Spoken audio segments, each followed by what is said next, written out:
Fortnite has made over $26 billion, and studios are lining up to feature their characters. So why isn't Nintendo? Epic Games have begged them to feature Mario, but their calls have gone unanswered. Why is Nintendo so reluctant to put Mario, Link, or any other Nintendo character in Fortnite when they could make millions of dollars? Well, if we look at the crossovers of both Nintendo and Fortnite, it all becomes clear.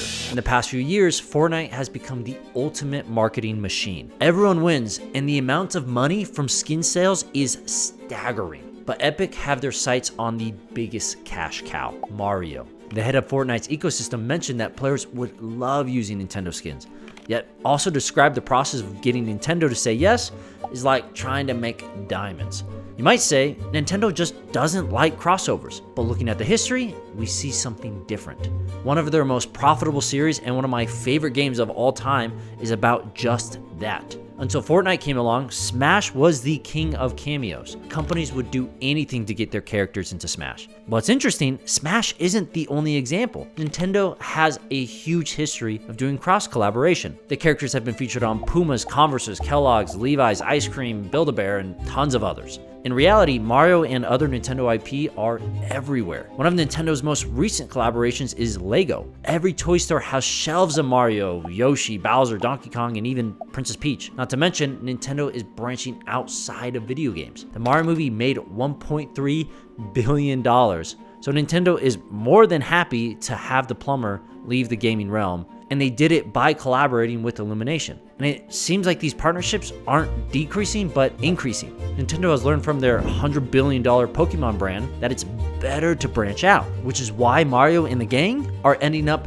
everywhere. So why draw the line at Fortnite? Maybe Nintendo is against putting Mario in other video games. I mean, they are a gaming company first and foremost, but that can't be true. In 2017, Nintendo announced an unexpected crossover, Mario plus Rabbids Kingdom Battle, putting the two IPs into this whimsical turn-based tactical game. This was widely unexpected. Why is Mario teaming up with Rabbids? Donkey Kong and Bowser also debuted in Activision Skylanders as playable characters in 2015 with their own collectible figures. One of the most memorable crossovers was Mario and Sonic at the Olympic Games, all the way back in 2007, featuring a full cast from Nintendo and Sega with a long list of games that followed across several consoles. Mario has more crossover experience than most characters. This plumber has been everywhere and is more than willing to share the spotlight in different universes. So why does Nintendo draw this line with the biggest one? Fortnite is the new king of cameos and crossovers, so this should be exactly where they want Mario, right?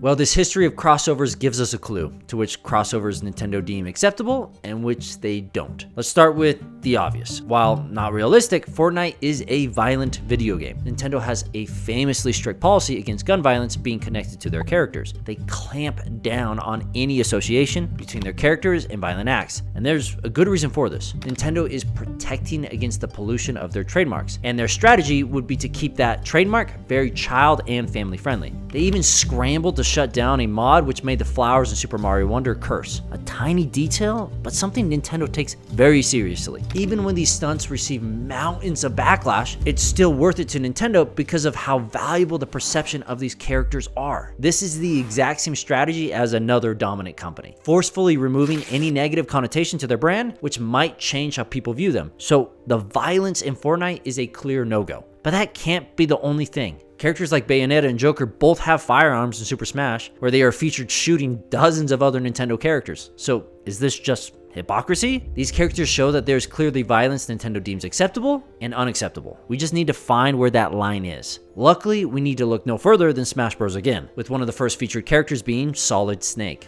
You're kidding, right? It's Mario. In Metal Gear Solid, Snake uses a wide variety of realistic firearms, but in Smash Bros, most of these were removed outside of the more dramatic ones: grenades, C4, and a rocket launcher. These are deemed acceptable. This is very different to the variety of weapons in Fortnite. While stylized, they border too closely on realism for Nintendo's comfort. It blurs the line between playful fiction and violent realism. But I believe this goes much, much deeper. Violence is only a small piece of the puzzle. One argument is that Nintendo doesn't want their cast associated with characters from Xbox and PlayStation games, such as Kratos, Master Chief, or real-life artists. Associating Nintendo with these characters would affect their family-friendly perception. But again, this doesn't tell the full story. Nintendo has no problem associating with characters from PlayStation or Microsoft in Smash Bros. Plus, Fortnite and all the characters are playable on the Nintendo Switch. There's one key reason behind Nintendo's strategy and how it differs from Fortnite. Why Rabbids or Sonic are perfectly acceptable collaborations with Mario, but Fortnite isn't. Why they're happy to work with Illumination, but not Epic Games. All these collaborations reveal Nintendo's hidden line. All these crossovers do one important thing. They strengthen Nintendo's brand. Even though Rabbids and Mario is a strange crossover, it totally works. Both appeal to similar audiences. Both are family friendly, and they expand on the Mushroom Kingdom in the world of Rabbids. But most of all, they don't clash with Nintendo's strategy. That's why it's okay to see Rabbid Peach or Rabbid Luigi. It doesn't change the brand. It builds on it. Long term, these crossovers aren't going to change how people see Mario. They're just going to reinforce how Nintendo wants him to be seen. Nintendo is following the Walt Disney strategy. Build characters people love, and then expand into new areas using those characters. Theme parks, movies, merchandise, but the characters need to have a beloved identity as a foundation for all of that to work. If Nintendo characters are featured in Fortnite, they risk altering their carefully curated identity, which risks everything else they're building. Their Legos, theme parks, movies, and everything down the line. They don't just risk looking out of place, they risk damaging what Nintendo has spent decades building and wants to continue building for many years. Nintendo are adamant about protecting their characters. They can't change. Mario always needs to look a certain way. It's why they crack down on events or streamers who risk changing how people see their games,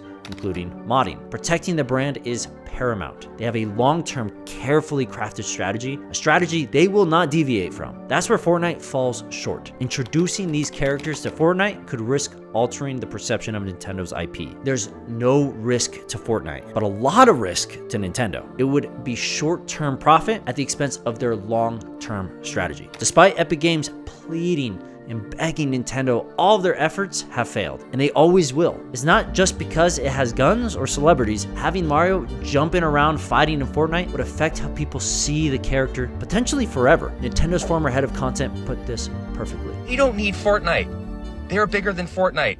The stuff that they do is bigger than Fortnite. They can just be one of a dozen other characters that all play the same, put into a game that's all about shooting people is so against their brand. It makes no sense. And it doesn't really matter how hard Epic tries. This isn't going to happen. Nintendo isn't concerned with the millions they'd make from Fortnite now, but the tens of billions their brands will make over the next few years. What Mario can't be featured in is much more important than what he can be featured in. Will Nintendo characters ever be in Fortnite? Probably not the likes of Mario, Link, or Donkey Kong. It would have to be a character detached from all the rest. Maybe someone like Bayonetta. And if they did put Mario in Fortnite, it would be a terrible mistake. Nintendo wants to build their brand, where Fortnite would change the brand. This is why Nintendo characters will never be in Fortnite. And if you're interested in learning more about Fortnite's strategy, check out our video, Why Netflix is Scared of Fortnite. Thanks everyone for watching. We'll see you later.